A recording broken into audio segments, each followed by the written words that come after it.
ஐயா நாங்கள் செலக்ட் பண்ணோம் ஆளும் கிடைக்கல, நீங்கள் உங்கள் சட்டத்தை நாங்கள் ஃபாலோ பண்ணியே ஆகணுன்றதுனால ஃப்ளைட்டை நிறுத்திட்டோம் வச்சுட்டாங்க. அவங்களுக்கு நஷ்டம் இல்லையா சார் இது? வந்துட்டு போகுது, நமக்கு ஒரு கண்ணு போச்சுன்னா அவனுக்கு 2 கண்ணு போகுது இல்லை பிஜேபிக்காரனுக்கு. அந்த நடுவில் சும்மா அவனை விடக்கூடாதுன்னு சொல்லி என்ன பண்ணுவாங்க பைலட்டை 11 மணிக்கு ஒரு ஃப்ளைட்டு ஹைதராபாத்துக்கு இப்போ 11:30 போச்சுன்னா பட் 1 மணிக்கு ஹைதராபாத் போகுமா, அங்கே 2 மணிக்கு கிளம்பி 3:30 இங்கே வந்துடும். ஒரு ஜூஸு, மத்தியானம் ஆப்பிள் ஜூஸு, சாயந்தரம் இது சிக்கன் வறுவல் எல்லாம் கொடுத்து 2 நாளைக்கு நல்லா படுக்க போட்டுங்க. 3ஆம் நாள் கூப்பிட்டு போய் மிதி நீங்கள் ரூட்டில் வச்சு அவன் நல்லா இருந்தால் வண்டி ஒழுங்காக போய் இல்லை வண்டியை கொண்டு பாஜக அரசே கொண்டு வந்தா கூட இந்த கொண்டு வந்திருக்கக்கூடிய இந்த FDTL இந்த நடைமுறையில் வந்து மக்களுடைய பாதுகாப்பும் இருக்கு அப்படிங்கிறதுனால இந்திய விமான போக்குவரத்தில் 93% 2 இண்டிகோவும் ஏர் இந்தியா. அப்போ இண்டிகோவே முடங்கிருச்சு அப்படிங்கிறப்ப விமான போக்குவரத்து துறையே முடங்கிருச்சு. ஏன் வந்து இவங்க ஸ்டாஃப்ஸ் எடுக்காம ஏன் இப்படி ஒரு எப்படி என்ன எடுக்க நீ என்ன சொல்ற நான் என்ன கேட்கறது? என்ன பெரிய ஆளா கான்ட்ராக்ட் கொடுத்துட்டு அப்புறம் தான் மத்திய அரசு பெரிய மண்ணாங்கட்டி அரசு. டேவிட் அவன் பேர் நாளையிலேருந்து நீ டிராவிட், சங்கிலியா அவன் பேர் நாளையிலேருந்து நீ கம்பி, இந்த முருகமாரி எல்லாம் மினிஸ்டர். இப்போ எப்படி வழங்குமா அது? விமான போக்குவரத்து துறை அமைச்சர் ராம் மோகன் நாயுடு அவர் வந்து என்ன சொல்லியிருக்காருன்னா விமானிகளின் பணி நேரம் எல்லாம் ஒருத்தர் இருக்காருன்னா அவங்க பொண்டாட்டிக்கு இன்னைக்கு தான் தெரியும். தான் தோன்றித்தனமாக அவங்க ஒரு முடிவுக்கு வந்தானே எவனையும் கேட்காம எக்ஸ்போர்ட் இல்லை. மெரிபா பன்னீர் சோடா, ஐ ட்ரஸ்ட் மெரிபா. நேயர்களுக்கு வணக்கம். நிகழ்ச்சியில் சிறப்பு விருந்தினராக ஃபர்ஸ்ட் லைன் ஆசிரியர் மூத்த பத்திரிகையாளர் உமாபதி கிருஷ்ணன் இணைந்திருக்கிறார். பேசலாம். வணக்கம் சார், எப்படி இருக்கீங்க? ஓகே, இண்டிகோ என்ன ஆச்சு அப்படிங்கிற மாதிரி அங்கங்கே ஏர்போர்ட்ஸ்ல எல்லாம் பயணிகள் வந்து தவிக்கிறாங்க. ஃப்ளைட்டு டிலே அப்படின்னா 1 மணி நேரம் 2 மணி நேரம் ஆல்ரெடி மக்கள் செய்திகளில் பார்த்துருப்பாங்க. 1 நாள் 2 நாள்லாம் காத்து கிடக்குறாங்க. ஏன் இப்படி இண்டிகோ நிறுவனத்தில் என்ன ஆச்சு, என்னதான் சூழல்? இண்டிகோ நிறுவனம் வந்து மோடிஜியை மிரட்டுறதுக்கு வெயிட் பண்ணேன் 2 நாள். ஏன்னா புட்டின் வந்திருக்க நேரத்தில் போட்டு அடிக்க வேணாம் ஜியை, புட்டின் போனதுக்கப்புறம் வச்சு செய்வோன்னு பார்த்தாங்க. ஆனால் ஜி என்ன பண்ணுறாருன்னு புட்டின் வர்றதுக்கு முன்னாடியே அந்த சட்டத்தை நிறைவேற்றி விட்டார். ஏற்கனவே ஜூன் மாதம் போட்ட சட்டம் 3ஆம் தேதி நிறைவேற்றினோடனே அப்படியே எல்லா ஃப்ளைட்டையும் நிறுத்திட்டாங்க. நிறுத்திட்டு ஐயா ஆள் வரல வேலைக்கு அப்படின்ட்டாங்க. மோடிஜி அலர்னு அலறி கடைசியில் சட்டத்தை வாபஸ் வாங்கிட்டார். இதுதான் நடந்திருக்கு. இதனால் பாவப்பட்ட மக்கள் வந்து டிக்கெட் எடுத்தவன் போனவன் 3 மாதத்துக்கு ரேட்டு கம்மியாக இருக்குன்னு நினச்சி 3 மாதத்துக்கு முன்னாடி 3000 ரூபாய்க்கு டிக்கெட் போட்டவன், 4 மாதத்துக்கு முன்னாடி 4000 ரூபாய்க்கு டிக்கெட் போட்டவன் எல்லாம் மாட்டிட்டான். இப்போ அவங்கள்ட்ட காசு இருக்காத ஊருக்கு போகிறதுக்கு. இப்போ சில பேர் என்னன்னு பார்த்தீங்க அப்படின்னா கல்கட்டாவுக்கு கல்கட்டாவுக்கு நான் போகும்போது பார்த்தீங்க அப்படின்னா பூராமே ஸ்பைஸ் ஜெட்டில் எல்லாமே இங்கே வேலை பார்க்குற வடை போடுற மாஸ்டரு, டீ மாஸ்டரு இவங்க தான் வந்தாங்க ஃப்ளைட்டில் பைய தூக்கிட்டு. அப்புறம் இங்கே மெட்ரோவில் வேலை செய்கிறவன் இவங்கெல்லாம் என்ன அப்படின்னா 3 மாதத்துக்கு முன்னாடி டிக்கெட் போட்டால் 4000 ரூபா. புரியுதா? வரும்போது ட்ரெயினில் வந்துக்கலாம், போகும்போது ஃப்ளைட்டில் போனோம்னா சீக்கிரம் போயிடலான்னு சொல்லி 3500 ரூபா தான் டிக்கெட்டு இங்கே கல்கத்தாக்கு 3 மாதத்துக்கு முன்னாடி போட்டான். அப்படி இருக்கும்போது அவனே காசு சேர்த்து வச்சு ஒரு 3 மாதம் 1000 ரூபாய் எடுத்து வச்சு ஒரு டிக்கெட்டை போட்டிருப்பான். போட்டு அதுக்கப்புறம் வர்றதுக்கு ஒரு 3 மாதம் காசு சேர்த்து வச்சு அவன் மாதம் ஒரு 15000 ரூபா சம்பளம் வாங்குவான், ஒரு 18000 ரூபா சம்பளம் வாங்குவான். அதில் ஒரு 3000 ரூபாய் எடுத்து சரி 3 மாதத்துக்கு ஒரு முன்னாடி டிக்கெட்டை போட்டு வச்சுருப்பான். இப்போ இந்த ஃப்ளைட்டு கேன்சல்னால் அவன் எப்படி போவான்? அவன் ஊருக்கும் போக முடியாது. ரிட்டர்ன் ஒரு 3 நாளில் டிக்கெட் போட்டு வச்சுருப்பான், அதுவும் கேன்சல் ஆயிரும். ட்ரெயின்லேயும் போகுனா அந்த 6000 போய் இந்த 3000 போயிடும். ஸோ இப்படி மாட்டினவங்க தான் நிறையா பேர். இல்லை அதையெல்லாம் தாண்டி இப்போ நம்ம ஒரு சாவுக்கு போனவங்க, திரும்ப மேரேஜ் ஆன்லைனில் பண்ணுற மாதிரியான சுச்சுவேஷன்லாம் இல்லை வந்துருச்சு. இப்போ அவங்க இப்போ கல்யாணத்துக்கு 4 மாதத்துக்கு முன்னாடியே கல்யாண டேட் ஃபிக்ஸ் பத்திரிக்கை அனுப்புனா தாய் மாமலாம் இருப்பான், போயே ஆகணும். பெங்களூரில் அந்த பிள்ளை வேலை பார்க்கும், கல்யாணம் பண்ணுவாங்க. அவன் ஹைதராபாத்காரனாக இருப்பான், அங்கே ஃப்ளைட்டு போட்டு வச்சுருப்பாங்க. அவன் எப்படி கல்யாணத்துக்கு போவான், எப்படி தாலி கட்டுவாங்க? இப்படி மக்களுடைய சமூக பிரச்சனை எதுவுமே தெரியாமல் மோடி அரசு எல்லாத்தையுமே தனியாருக்கு விற்றதோட விளைவு இன்னைக்கு வந்து இப்படி வந்து நிற்கிது. புரியுதா? இந்திய விமான போக்குவரத்தில் 93% 2 விமானத்துறை கம்பெனியில் தான் இருக்குது. யாருன்னா இண்டிகோவும் ஏர் இந்தியா எக்ஸ்பிரஸ். சரியா? மீதி 7% தான் ஸ்பைஸ் ஜெட்டு, அப்புறம் வந்து வெளிநாட்டு கம்பெனி ஏர் ஏஷியா லோக்கலில் போகிறது, டொமஸ்டிக். அப்போ இதில் வந்து அந்த 93ல் 70% யார்? இண்டிகோ. அப்போ இண்டிகோவே முடங்கிருச்சு அப்படிங்கப்பட்ட விமான போக்குவரத்து துறையே முடங்கிருச்சு. இல்ல இப்ப ஆல்ரெடி இந்த திட்டம் வந்து கொண்டு வர போறாங்க, FDTL வந்து அமல்படுத்த ஜூன் போறாங்கன்றதுலாம் மாதமே தெரியும். சொல்லிட்டாங்க. டைம் இருந்துச்சு. ஏன் வந்து இவங்க ஸ்டாஃப்ஸ் எடுக்காம ஏன் இப்படி ஒரு எப்படி என்ன எடுக்க? நீ என்ன சொல்ற? நான் என்ன கேட்குறது? நீ என்ன பெரிய ஆளா? கான்ட்ராக்ட் கொடுத்துட்ட, அப்புறம்னா மத்திய அரசு பெரிய மண்ணாங்கட்டி அரசு நீ சட்டம் போட்டேன்னா அவ்வளோ பெரிய அப்பா டக்கரா அப்படின்னு மோடி வந்து ட்ரம்ப்பை சமாளிச்சிருவாரு. லோக்கலில் உள்ள பனியாக்களை சமாளிக்க முடியாது. போட்டு பார்த்துட்டாங்க.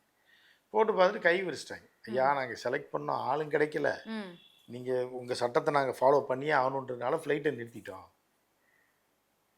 வச்சுட்டாங்க. அவங்களுக்கு நஷ்டம் இல்லையா சார் இது? அவங்களுக்கு நஷ்டம் இல்லையா? வந்துட்டு போகுது. நமக்கு ஒரு கண்ணு போச்சுன்னா அவனுக்கு 2 கண்ணும் போகுது இல்லை பிஜேபி காரனுக்கு. எனக்காடா சட்டம் போடுற நீ? பார்லிமெண்ட்டில் சட்டம் போட்டு என்னைய மடக்க பார்க்குறிய நீ? என்கிட்ட காசை வாங்கி தின்னுவிட்டு இதையும் பண்ணிவிட்டு எனக்கு விற்றுட்டு நீ வந்து நீ சொல்கிறத நான் கேட்கணும், நீ சொல்லுவேன் நான் கேட்டுட்டு இருக்கணுமா அப்படின்னு போட்டு தாளிச்சு விட்டாங்க. முடிஞ்சு போச்சா? இதில் மக்களுடைய அதாவது மத்திய அரசு பாஜக அரசே கொண்டு வந்தா கூட இந்த கொண்டு வந்திருக்கக்கூடிய இந்த FDTL இந்த நடைமுறையில் வந்து மக்களுடைய பாதுகாப்பும் இருக்கு அப்படிங்கிறதுனால அதையும் நம்ம பார்க்கணும். டெய்லி 2 ஃப்ளைட் அங்கே இதில் திருப்பரன்ற மலையில் மோதி வெடிக்கிற மாதிரி சொல்லிட்டு இருக்கீங்க. என்ன பாதுகாப்பு? நல்லா தானே போயிட்டுருக்கு. ஏதோ மாமாங்கத்துக்கு ஒரு ஃப்ளைட்டு இந்த மாதிரி ஆகுது. இல்லை அடிக்கடி ஃப்ளைட் ஆக்சிடென்ட்ஸுங்கிறது இப்போ சமீப காலமாக அடிக்கடி எங்கே டெய்லி நடந்துட்டு இருக்கா? இல்லை வாரம் சனிக்கிழமையான ஒரு இல்லை அப்படி கூட இல்லை சார். சமீபத்தில் ஒரு விமானம் வந்து கல்லூரி இது மேலே ஹாஸ்டல் மேலே விழுந்து எவ்வளோ என்ன காரணம் சொன்னாங்களா? இல்ல இது வரைக்கும் சொல்ல. எப்ப சார் சொல்லிருக்காங்க? அப்புறம் இல்ல இந்த இது கொண்டு வந்ததுல இப்ப ரெஸ்ட் இல்லாத தூங்கிட்டான்னு சொல்ல வரீங்களா? அதனால சொல்லுங்க. இல்ல நான் அதான் கேட்க வரேன். முன்னாள் விமானிகளுடைய பேட்டி முன்னாளா நான் தொடர்ச்சியா பார்த்துட்டு இருக்கேன்.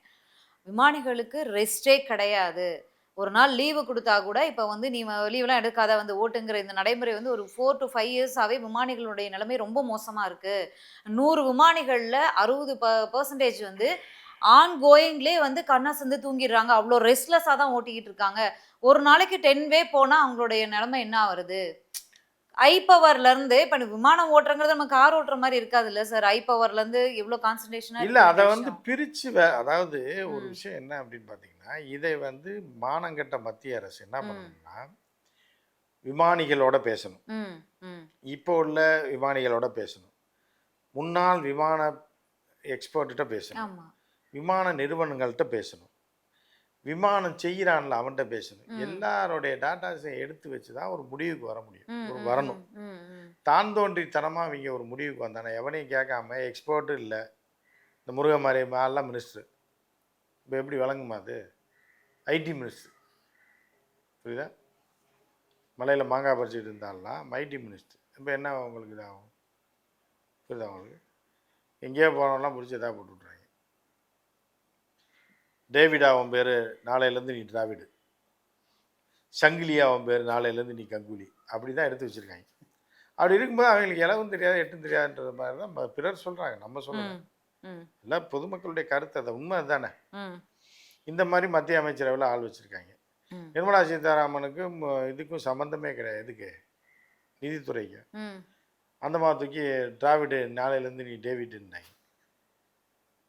அந்த மாதிரி வந்து இப்படி போட்டு வச்சிருக்காங்க மாற்றி மாற்றி. எவ்வளோ அழகாக கையாளுறாங்க சார்.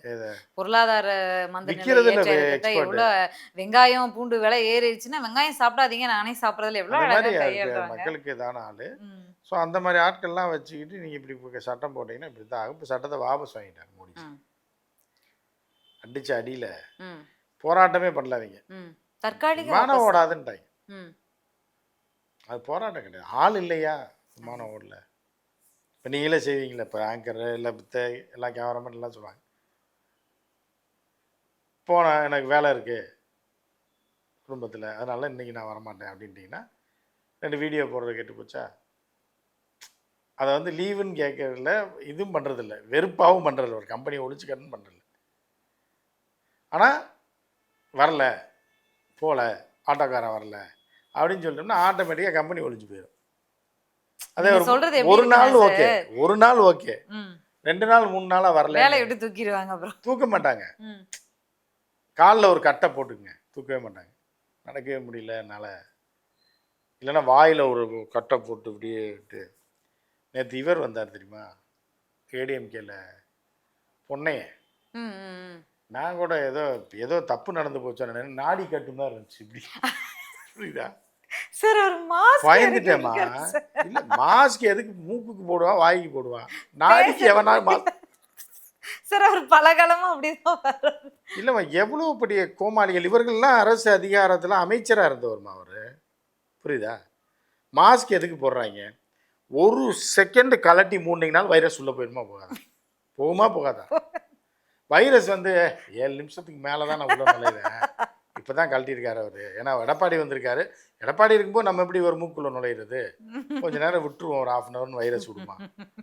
எவ்வளோ பெரிய கோமாளிகள் பாருங்கள். இந்த கோமாளிகள்லாம் இந்த நாட்டை ஆண்டு கொண்டு இருக்கிறார்கள். ஏற்கனவே ஆண்டதை உதாரணத்துக்கு சொல்கிறேன், ஸ்டேட்டில் சொல்லணும்ல ஒரு ஆளை. அதுதான் நான் பொண்ணே என்ன சொல்கிறேன். வேணா அந்த ஃபோட்டோ வேணா நான் உங்களுக்கு தரேன். இல்ல இப்போ இப்படி கட்டி இருக்கு. இந்த ஃபோட்டோவை தலைகளாக கவுத்தி பார்த்தீங்கன்னா படுத்து கட்டின மாதிரி ஆயிடும். என்ன ஆகும் பார்க்குறவன் என்ன நினைப்பான்? வீட்டில் பயந்துட மாட்டாங்க. ஸோ இப்படிப்பட்டவர்கள் தான் மத்தியிலையும் மாநிலத்திலையும் இவர்கள் தான் ஆட்சி செய்திருக்கிறார்கள் இருக்கிறாங்க. அப்படிங்கும்போது இந்த மாதிரியான அவலங்கள்லாம் நடந்தாங்க.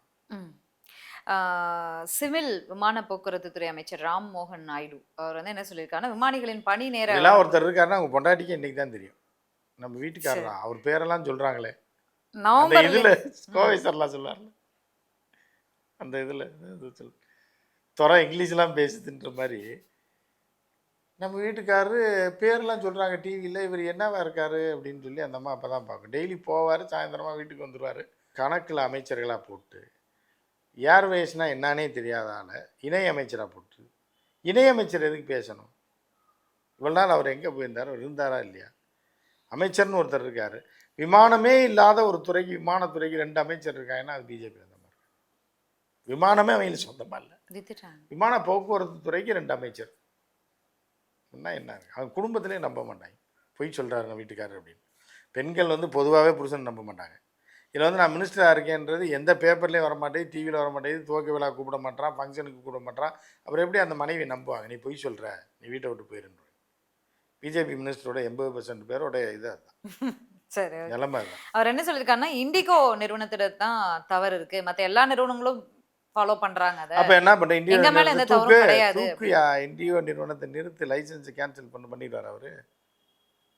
தவறு இருக்குல்ல, அதுதானே தவறு இருக்குல்ல. சீஸ் பண்ணுங்க, எல்லாத்தையும் விட்டுட்டு ஓடுறவனுக்கு எவ்வளோடா வேணும்னு துரத்தி விடுங்க. பண்ணுவீங்களா நீங்க? தவறு இருக்குன்னா அது எல்லாருக்கும். நீ என்ன சொல்றது? எல்லாருக்கும் தானே தெரியும். எல்லாருக்கும் தெரியுமே தவறு இருக்குன்னு. இவர் என்ன சொல்றது மினிஸ்டர்? ஸோ இந்த மாதிரி ஜியை வந்து காலில் விழுக வச்சிட்டாங்க,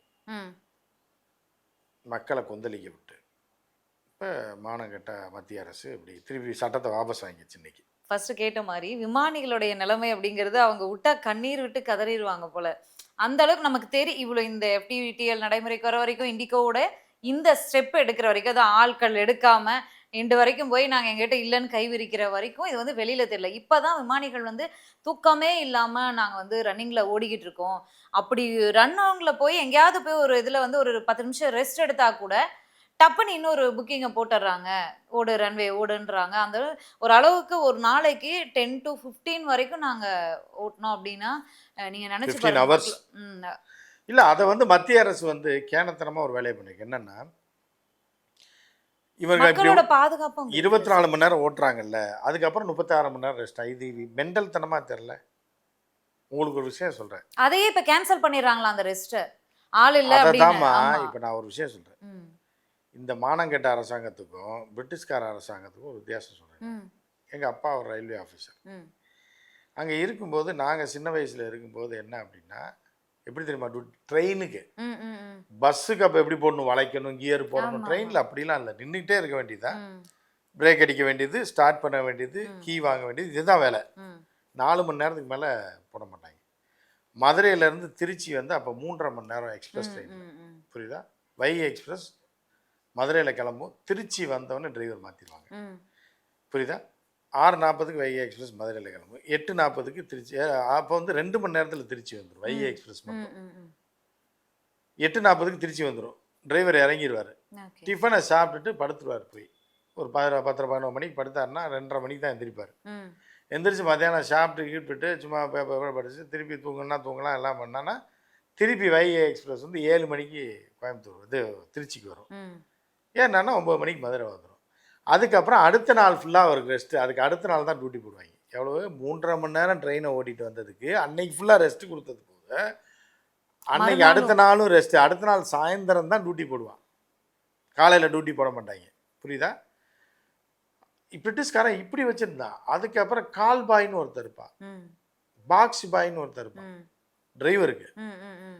இந்த கால் பாய் அதாவது இவங்கெல்லாம் இவங்கெல்லாம் கொடூரமானவர்கள். இவர்கள் வந்து எல்லாத்தையும் அந்நிய இதுக்கு விற்றுவிட்டான். மக்கள் நலன்றது துளி கூட கிடையாது, வேலை பார்க்குற நலனும் கிடையாது, கம்பெனி ஓனரோட நலனும் இவங்களுடைய அரசியல் நலனும் தவிர எதுவுமே கிடையாது.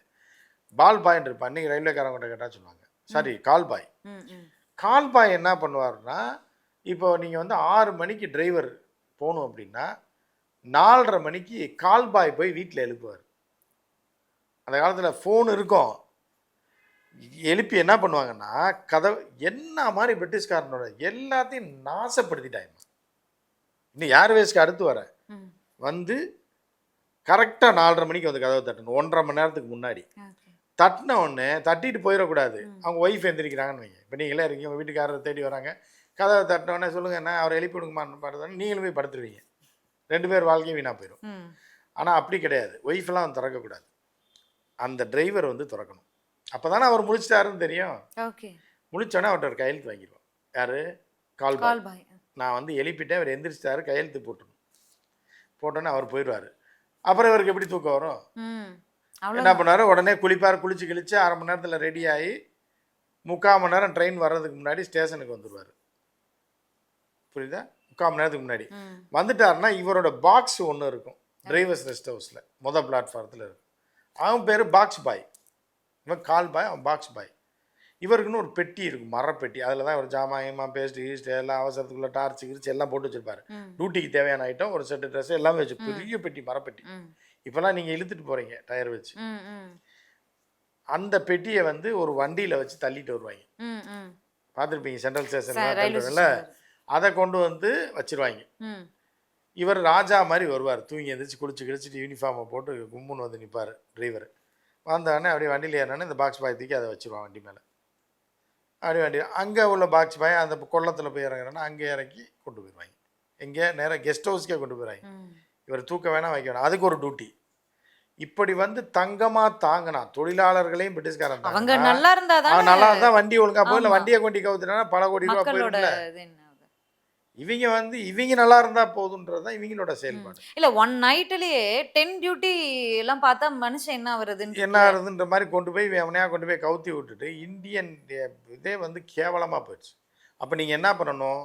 அதை கட்டுப்படுத்தணும். நீ என்ன சட்டம் போடுற? 48 மணி நேரம் ரெஸ்ட். இப்போ ஒருத்தனை போட்டு மிதின்னு மிதித்து நார் அடித்து தரையிலலாம் போட்டு இழுத்து அடித்து சாவடிச்சுட்டு மருந்தெல்லாம் போட்டு 3 நாளைக்கு அவருக்கு ரெஸ்ட்டு, ஃபுல்லாக ஆப்பிளாக கொடுங்க, இதாக கொடுங்கன்னா என்ன பிரயோஜனம்? காலையில் ஒரு ஜூஸு, மத்தியானம் ஆப்பிள் ஜூஸு, சாயந்தரம் இது சிக்கன் வறுவல் எல்லாம் கொடுத்து 2 நாளைக்கு நல்லா படுக்க போட்டுங்க. 3ஆம் நாள் கூப்பிட்டு போய் மிதின்னு மிதிங்க ரூம்குள்ளே வச்சு. அப்படின்னா அப்படி இருக்கும். இந்த மாதிரி தான் இவங்க செய்கிறாங்க. ம். நீ வந்து 10 மணி நேரம் பறக்க விட்றியா, அதை 5 மணி நேரம் ஆக்கு. ம். ம். ம். புரியுதா உங்களுக்கு? இப்போ இங்கேருந்து டெல்லி டு சென்னை முடிஞ்சு போச்சா, 6.5 மணி நேரம் அவன் டியூட்டி முடிஞ்சு போச்சு. வீட்டுக்கு போய் ரெஸ்ட் எடுக்க சொல்லுங்கள். நீ போட்டு சக்கையாக பிடிஞ்சி இங்கேருந்து டெல்லி போடுறது, டெல்லி போன உடனே ரிட்டர்ன் ஃப்ளைட்டு சாயந்தரம் 5 மணி, இப்போ காலைல 6 மணி ஃப்ளைட்டுமா, ம். 10:30 மணிக்கு டெல்லி போயிடுது. உடனே என்ன பண்ணுறது? சாயந்தரம் தான் திருப்பி ஃப்ளைட் 6 மணிக்கு சென்னைக்கு. அந்த நடுவில் சும்மா அவனை விடக்கூடாதுன்னு சொல்லி என்ன பண்ணுவாங்கன்னா பைலட்டை 11 மணிக்கு ஒரு ஃப்ளைட்டு ஹைதராபாத்துக்கு ஏற்றி விட்ருவாங்க. அது 1.5 மணி நேரத்தில் போயிட்டு வந்துடும். இப்போ 11:30 போச்சுன்னா 1 மணிக்கு ஹைதராபாத் போகுமா, அங்கே 2 மணிக்கு கிளம்பி 3:30 இங்கே வந்துடும். இப்போ 4 மணிக்கு அவர் போய் எங்கே தூங்குறது? 6 மணிக்கு திருப்பி ஃப்ளைட்டு ஏறணும், திருப்பி ஒரு 3.5 மணி நேரம். அப்போ என்னாச்சு? அது ஒரு 7 மணி நேரம், இது ஒரு 3 மணி நேரம், 3 மணி நேரம், அது 1.5 மணி நேரம், 3 மணி நேரம், 10 மணி நேரம் பறக்குறாங்க. இல்ல இது வந்து நார்மல் திருப்பி சென்னை வந்துடுறாருல, வந்தோடனே ஆள் இல்லைப்பா, மிட் நைட்டில் 12 மணிக்கு ஒரு ஃப்ளைட் பெங்களூரில் இருக்கு, நீ பெங்களூரில் போய் ரெஸ்ட் எடுத்துக்கன்னு அங்கே வெயிட் பண்ணி அங்கே 1 மணி நேரம் ஓட்ட விட்டுன்னு அங்கே போனோன்னே அப்படி அதே ஃப்ளைட்டு தான் அப்படி கொச்சின் ட்ராப் 3 மணி ஆயிரம். அங்கே போய் நான் தூங்கின விளங்கின மாதிரி அடுத்த நாள் காலையில் 10 மணிக்கு ரெகுலர் ஃப்ளைட். இது வந்து நடக்குது சார். தீபாவளி பொங்கலுக்கு நம்ம பார்ப்போம். கோயம்பேடு, கிளாம்பாக்கம் பஸ் ஸ்டாண்ட்ல எல்லாம் வந்து சிறப்பு பேருந்துகள் விட்டுருப்பாங்கல்ல. அந்த மாதிரி நியூ இயர்க்கு இந்த மாதிரி ஃபெஸ்டிவல் டேஸ்ல சிறப்பு ஃப்ளைட்ஸும் இருக்கு. இன்னொன்னு இண்டிகோ நிறுவனம் வந்து முதல்ல இருந்த ஃப்ளைட்ஸோட எத்தனையோ விமானங்களை எக்ஸ்ட்ரா வாங்கியும் கூச்சிருக்காங்க. ஆனா ஆள் எடுப்பு அப்படிங்கிறத ஸ்டாப் பண்ணி வச்சிருக்காங்களாம். எடுக்கிறதையே நிப்பாட்டிட்டாங்க அப்படிங்கிற ஒரு குற்றச்சாட்டும் இருக்கு. அந்த மாதிரி ஸ்பெஷல் டேஸ்ல கண்டினியூஸா ஓட்டுறாங்க. இதெல்லாம் ஓகே. மக்களுடைய நிலைமை என்ன ஆகுறது? பொழைச்சிவங்களாம் வாழ்றதுன்றது ஏதோ இல்ல, ஏதோ இப்ப தெய்வ நிறைய பேத்துக்கு ஒரு கனவா இருக்கும். ஈவன் பிஜேபி என்னையெல்லாம் கவர்மெண்ட் சேர்த்து ஆட்சியில விமானத்துல இவங்கெல்லாம் உயிரோட பயணிக்கிறது. இருக்காங்கன்றதே பெரிய விஷயம். இப்ப வந்து விமானத்தை பார்த்தா அந்த ஆள் கொள்ளும் இது மாதிரி பாக்குற மாதிரி ஆயிடுச்சே சார். ஆயிடுச்சு, என்ன பண்றது? இந்த மாதிரி அரசாங்கம் இருந்தது அப்படின்னா அப்படிதான் வரும். ஒருத்தான ஓட்டு போட்டதா இப்ப சொல்றாங்க. இண்டிகோ நிறுவனத்து மேலதான் குற்றச்சாட்டு சொல்றாங்க. எனக்கு எலெக்ஷன் கமிஷன் மேல தான் குற்றச்சாட்டு சொல்லுவேன். அவங்க தானே ஜெயிக்க வச்சிருக்காங்க. எல்லாத்துக்கும் காரணம் எலெக்ஷன் கமிஷன் தான். நன்றி சார், நன்றி. மீண்டும் பேசலாம். Meriba Paneer Soda. I trust Meriba.